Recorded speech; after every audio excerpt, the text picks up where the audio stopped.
So thanks for coming along. Thanks for your interest in the talk. My name's Susan Krueger, and I'm going to be telling you about the Pictures program of work, which I'm project managing for the University of Dundee's Health Informatics Centre.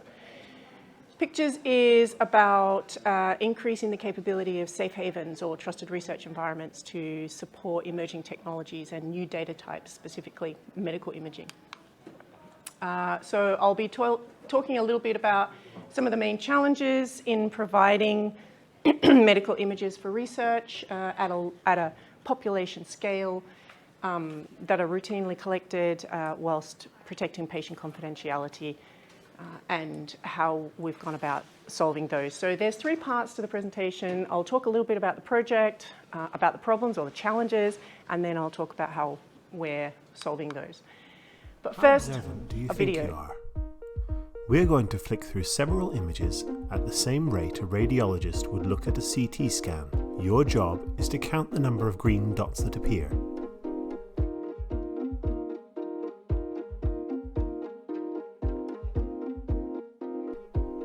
Okay, how many did you count? Did you spot the gorilla at the bottom left of the screen? We'll play it again and see if you can spot it this time. See it this time? We've all missed something that's been right in front of our eyes, just because it wasn't what we were looking for. Between March 2017 and April 2018, over 3.5 million radiological examinations were carried out in Scotland. Take just one of those scans, say a CT scan. It doesn't matter what it was taken for. It could potentially show signs of lung cancer, emphysema, airways disease, coronary artery disease, or systemic inflation. The problem is there are so many constraints on radiologists' time and too much extra searching for them to do.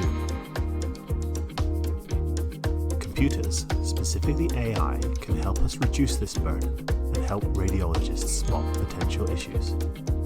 But AI needs to be trained to spot the problems, and right now it's usually only trained with data from a small number of consenting patients. Since 2006, over 3 million examinations have been conducted and then stored in the National PACS system. This is the sort of data we need to train the AI, but it is full of private and personal information. Enter Scottish Medical Imaging, or SMI for short. This initiative has made a research copy of the PACS database and a system for extracting and anonymizing data. The data is held securely and can be accessed for research, but it can't be removed. These large-scale, real-world images are now available to train our AI. SMI aims to enable research that works to improve your healthcare while keeping your data safe. So that video pretty much encapsulates what we're doing in the project. Hands up if you saw the gorilla the first time around, because I didn't. It's about enabling advanced healthcare research with routinely collected medical images, including development of AI that can become devices in clinical care and help save lives, basically. And we're doing that through a Medical Research Council grant led by the University of Dundee, but in collaboration with Public Health Scotland, the University of Edinburgh, Abbottay, and our industry partner, Aidence. We're just at the end of the third year of the 5-year program, and it's been a really great example, I think, of cross-organisational teamwork and public investment, and I'm very proud of it, and it's a great team to work with. So the reason why we're doing this is because routinely collected images, especially when they're linked to other healthcare data, are really, really useful for medical research. They can complement those narrower consented cohorts of patients or open up large-scale studies, and there's opportunity then for a wide range of diseases to be examined. So improved diagnostic accuracy, new detection methods, all these are enabled through big data and AI. But of course, the images, routinely collected images, are not taken for research purposes. So they're not organized and they're not clean, and the reason why they're taken isn't always clear. So there's lots of work to do to make them research ready they're also containing identifiable information, which obviously is the main thing to remove. So I've mentioned safe havens and trusted research environments. What are they? They're spaces where pseudonymized linked healthcare data can be made available for research in a safe and secure manner. So in Scotland, they've been around for about 10 years at least, and they apply the 5 safes, and they are layers of control around the data. So safe people, only trained and accredited researchers can access the data. Safe projects, so there's a large governance framework that ensures that data is only used for ethical, approved research that will lead to public benefit. Safe settings, it's only accessible in secure environments. Safe data, so the researchers are only given data that is de-identified and only enough to meet their research requirements. And safe output, so all the outputs, anything coming out of a trusted research environment is checked that it doesn't contain information that might lead to re-identification of patients. The Pictures project is building on those existing measures that are in place to maintain the trust of the public, that your personal health data is used by legitimate researchers for public benefit. And we have in the core program 9 work packages that span aspects like feature extraction for cohort building, scalability and automation of the platform, enhancing the environments and the tools that researchers have to analyze and make sense of this data, and then just generally speeding all of that up. We have also funded through this grant 2 medical exemplar projects. One is developing a model to predict the malignancy of lung nodules from CT chest scans, and the other, the individual risk of dementia from MRI brain scans. Both of these exemplar projects are looking to tap into the information that is contained in these routinely collected medical images, really to improve healthcare screening and treatment for everybody. But, of course, enabling these 2 research projects, we come up with some challenges, largely around how to build research-relevant cohorts from the messy, the unstructured, the identifiable data, how to handle the big data in a scalable manner, and how to protect patient confidentiality. Traditionally, healthcare research is done with structured data, nice, neat, flat files of perhaps hospitalization records that are able to just be run across stats packages like SPSS and Stata. But of course, images like MRIs, X-rays, CT scans, those and the radiology reports that go with them are unstructured data. So they're big, not just the individual files, but also the volume of data that's typically required to do this type of analysis on them. And radiology imaging isn't an exact science, so there are standards in place, but radiologists themselves have a lot of flexibility in how they use the machines when they're providing patient care. So the metadata associated with the images it can be inconsistent, it's incomplete, labeling is not always the radiologist's main focus, it rarely is. So making images findable is quite a challenge. And then, of course, making them research ready by effectively removing the patient identifiers is another challenge.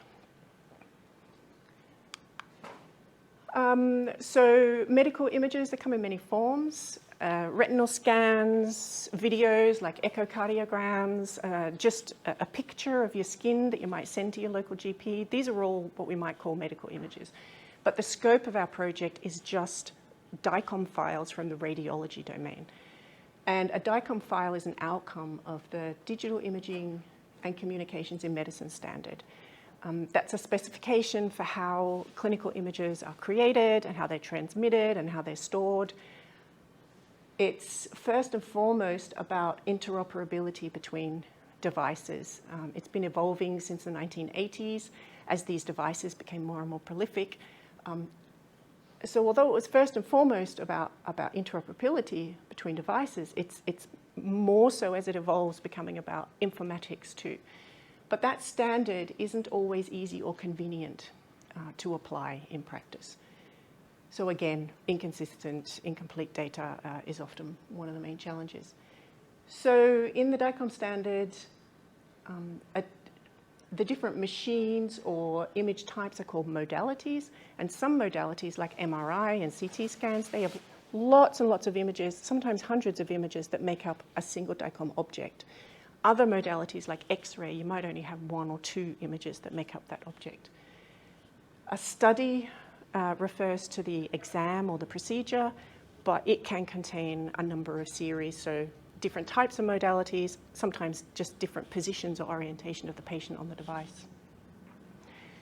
And the radiology reports that go with those images are the main and sometimes the only communication method between the radiologist and the referring clinician.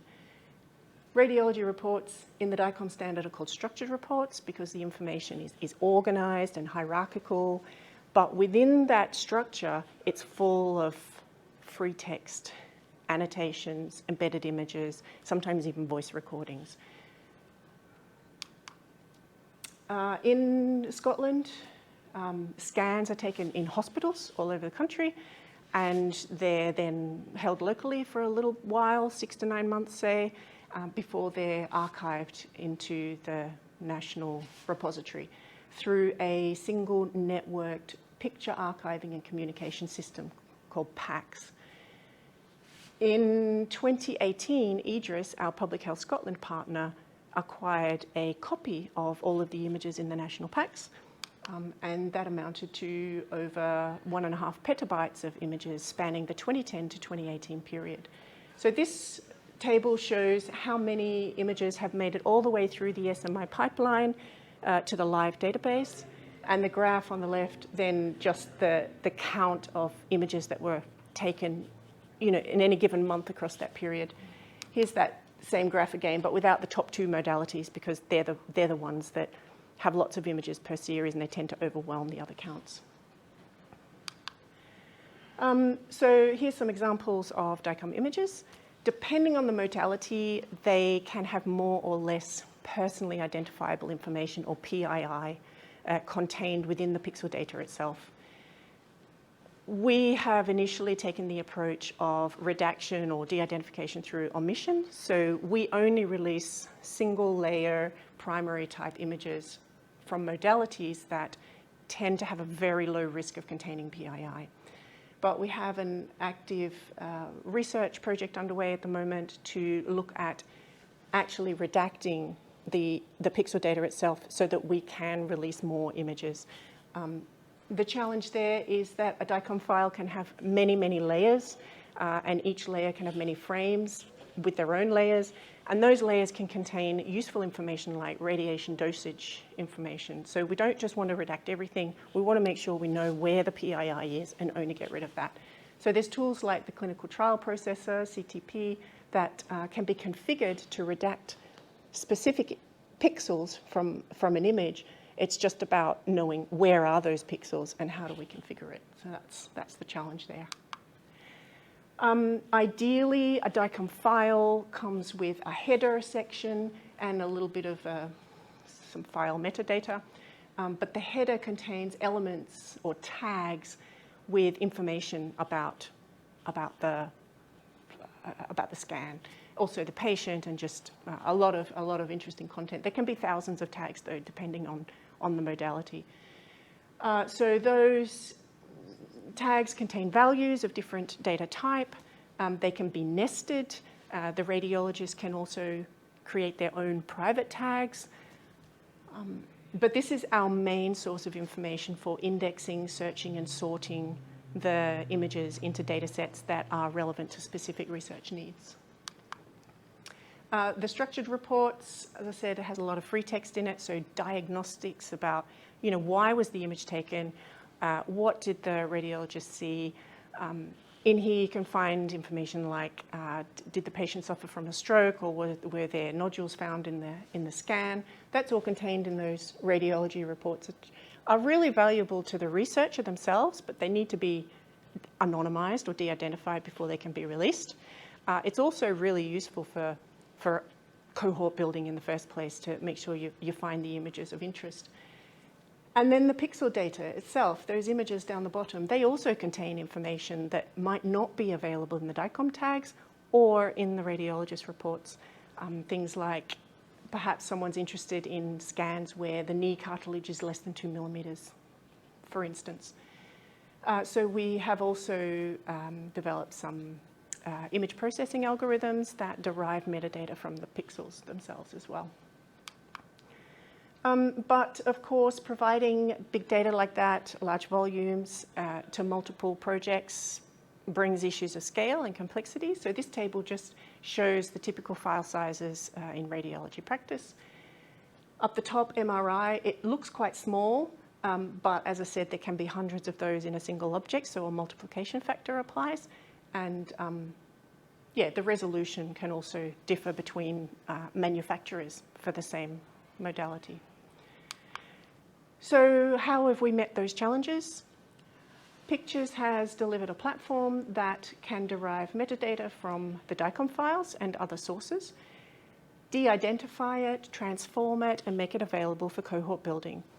Cohort building results in a list of image IDs that gets fed back in for image extraction and de-identification. There's then the opportunity to validate that extraction, perhaps link the images to other data sets before making it available then to the researcher in a fit-for-purpose environment with the tools that they need. And disclosure control is applied before anything comes out.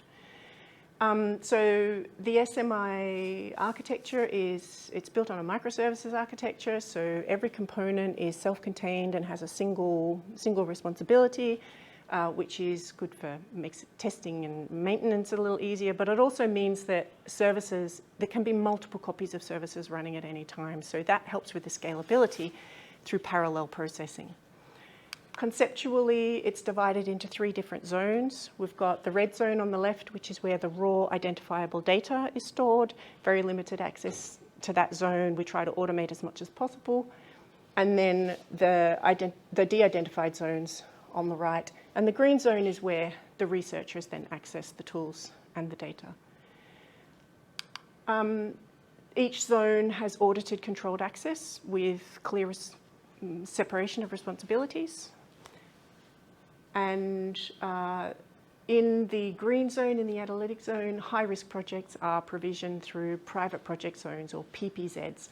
They isolate the data and the users between the projects, which allows for custom software stacks to be built, different software to come in and be installed. And we've got Ansible playbooks that automate the installation of some of your common machine learning libraries like TensorFlow, etc. Right, in the middle was the cohort building, which is crucial to ensuring that we provide only the images that are needed for the research study. And cohort building can happen in a couple of ways. It could be driven purely by the demographics and the characteristics of the patients. So all patients over 40 with a cancer diagnosis in the last 10 years, and then it's simply a matter of finding the images for those patients. Conversely, it could be driven by the images themselves. So there might be a study that requires or requests, say, all T1 weighted MRIs of a whole brain with no lesions caused by stroke, etc. So we need that combination of information that's coming from the DICOM tags and the radiology reports and the pixel data.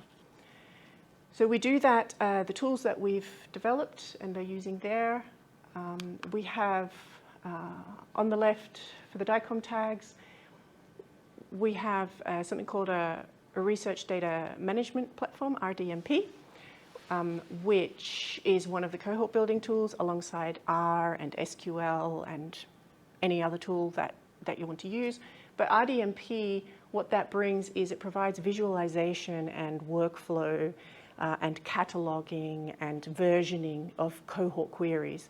So it means that as cohort queries are built, they can be reused and repeated, and that also helps with the scalability. So they can just be reused over time. Also, standardization is helped there as well. In the middle, our NLP tool, we're using the Semantic Search System for Electronic Health Records, or SEM-EHR, and that's an open source NLP tool that has been trained on the SMI structured reports so that they can now be searched for specific terms and biomedical references. The images themselves, we have trained, and our approach to this is by training an autoencoder for image reconstruction. So the autoencoder starts with just encoding the data in an unsupervised manner and then recreating it in the decoder section. But then we take that middle bit, that compressed representation. That's the bit that we take to extract the features, the generalized features from the images. And it provides a simplified representation of the data set that is also a similarity measure, so that when a new image comes along, a target image perhaps, and you want to find other images like it, you use that similarity measure to find the ones that are closest. Conversely, if you have an image and you don't know what it is and you want to classify it, again, these similarity measures, based on what we know about the data we hold, will help to classify this new image.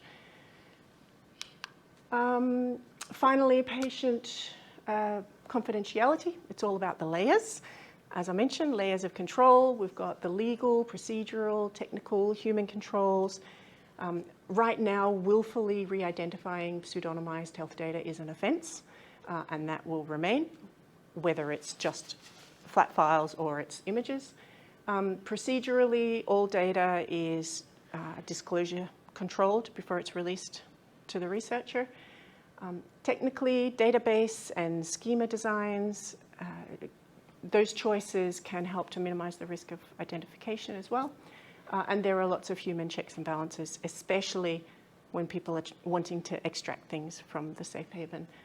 So we have a separately funded piece of work aiming to develop that range of tools and methods to support the assessment or the evaluation of the outputs of the research.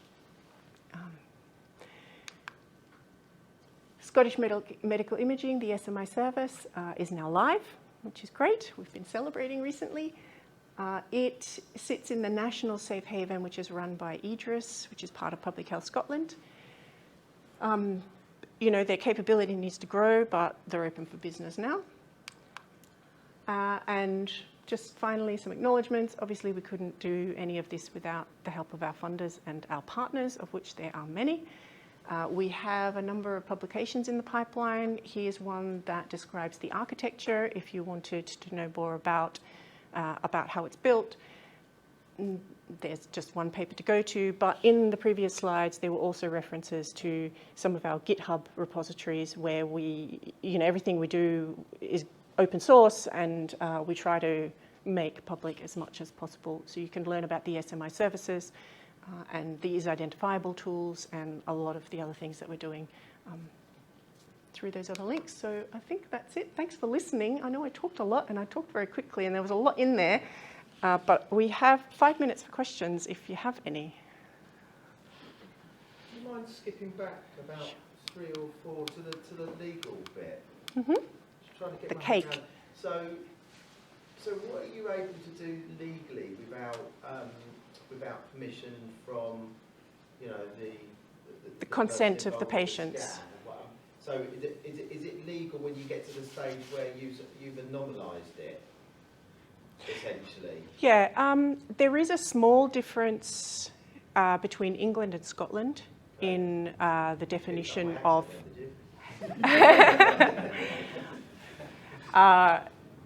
between, I guess it's about that common law definition of what's permitted in this space. And in Scotland, the use of healthcare data in this manner is permitted where there is a clear public benefit. If it's for the public benefit and the identity of the individuals is protected, then it's permitted. As long as it's anonymised.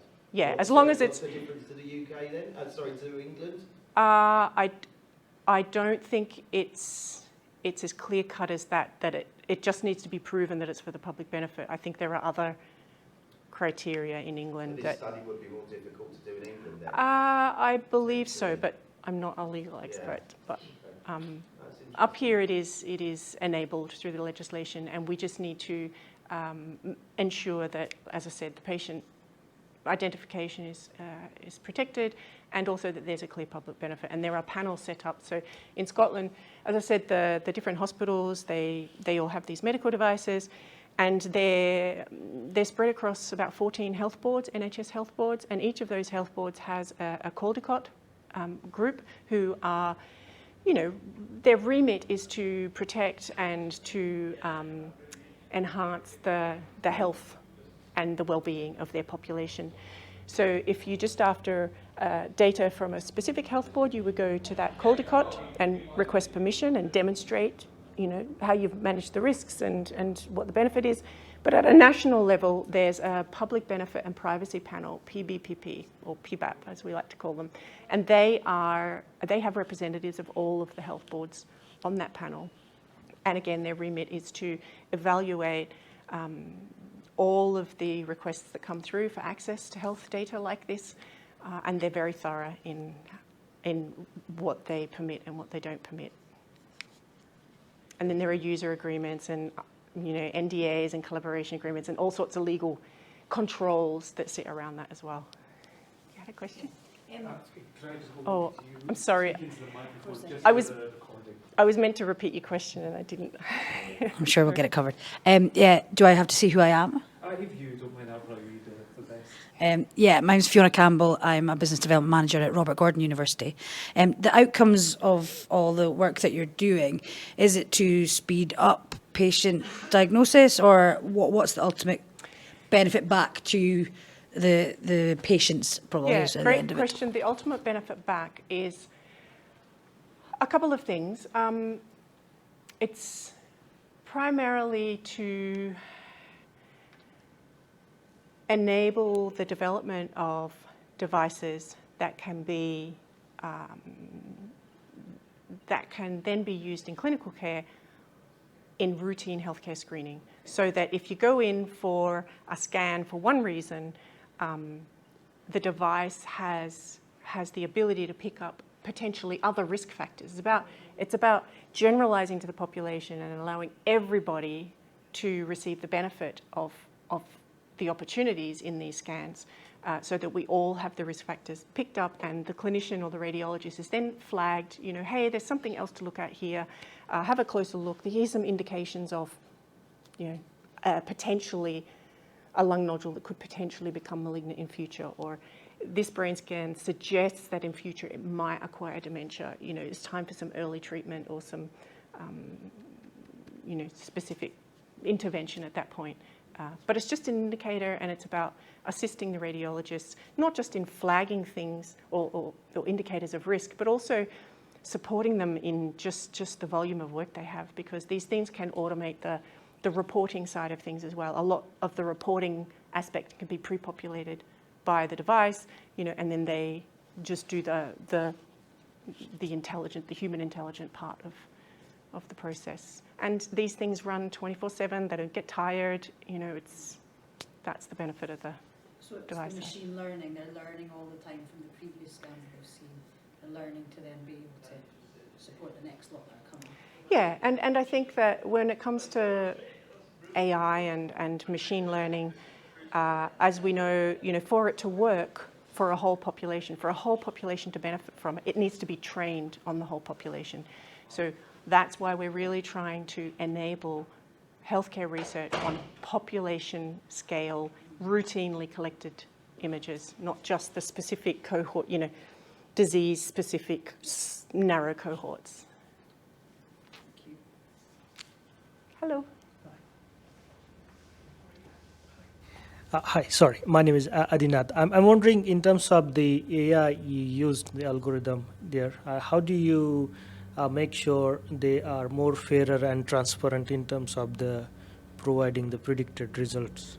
Yeah, so that's a good question about bias through the algorithms, and generally I think that the bias is of course in the data, not necessarily in the algorithm, although it can be in the algorithm as well. And I think that onus is on the researcher, and the research community is very good at at creating statistical analysis plans that, one of their main focuses is to avoid bias, and to demonstrate how they do that through their statistical analysis plans, and how they sample the data and how they ensure that the distributions are even within it. And so part of, I guess, what this platform can do, because we provide the platform, we're about enabling that research, not necessarily doing the research. And so we could also provide lots of information about the data that will help them to ensure that their research isn't biased. That's part of what we also try to provide. I think my time is up. I just got the time up signal. But one more question? No, so is there any process to get this data for research purpose? Yes, if you, on the slide that has, the SMI platform is live. So here, you can go to follow that link, and there's that'll tell you how to request access to the data, and you're on your way. Thank you. Okay. Thanks, everybody. Appreciate it. Have a great day.